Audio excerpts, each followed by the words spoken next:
Welcome to the Deep Dive. Today, we're unpacking a really fascinating story from the business world, Bharti Airtel. We've been digging into, everything, articles, research, financial data, mainly from the last 10 years, so FY 2015 to 2025, trying to understand this company's transformation and what it all means for the stock today.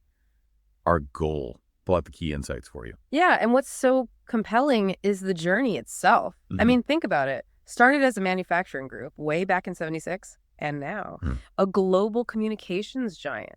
Over 550 million customers, 15 countries. It's quite something. So we'll look at the financials, the big strategic moves, even some of the controversies they face, and we'll wrap up with a maybe surprising look at the stock price now. Okay, let's get into that journey. You hear telecom giant, you don't immediately think bicycle parts, right? But that's actually where Bharti Enterprises started. Yeah. So how critical was that early pivot, in the 80s, moving into those electronic push-button phones with Siemens? Did that really pave the way? Oh, absolutely visionary. It wasn't just about making phones. It was seeing the future, the connectivity wave coming.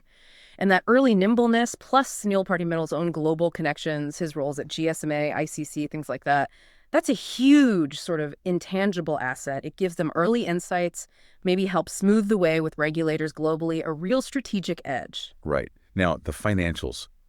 This part is honestly kind of stunning. Yeah. They faced intense competition, but managed this incredible turnaround. I mean, going from a huge net loss, what was it, $233 billion in FY 2021, Massive. to a profit of $338 billion by FY 2025. Just 4 years. How on earth did they pull that off? Well, it wasn't just one thing. It was a really smart execution on multiple fronts, definitely a sharp focus on ARPU, average revenue per user.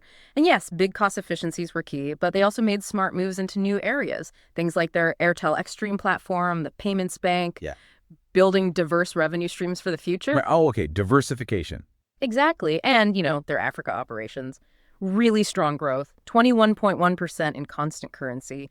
That underlying strength got a bit masked by foreign exchange swings in the reported figures. Right, the currency effect. Yeah. And get this, even with massive investments like the big 5G rollout across India, their consolidated debt-to-equity ratio, that key risk measure, it actually improved. Really? Yeah, dropped from 2.20 in FY 2021 down to 1.30 by FY 2025. Shows really strong financial discipline. That's impressive management. But, of course, it's never all smooth sailing in telecom, is it? They've faced some significant hurdles. Regulatory stuff like the net neutrality debate back in 2014-15 with Airtel Zero, that caused a backlash. I remember that. And the EKYC license suspension in 2017. More recently, that Delhi Consumer Commission fine in 2024. These things really show the kind of scrutiny they operate under. Absolutely. It highlights that constant balancing act, doesn't it? Pushing forward aggressively, but staying aligned with regulations, keeping customer trust. And while the stock's done well long-term, that 10-year return, 17.7%, beat the market indexes. These incidents are important context when we look at, where the stock price is now. Okay, so given everything, the resilience, the global reach, the diversification, but also the regulatory challenges, how do we actually evaluate Bharti Airtel today? Well, if we apply a classic method, Benjamin Graham's intrinsic value formula, it's a conservative way to look at long-term value.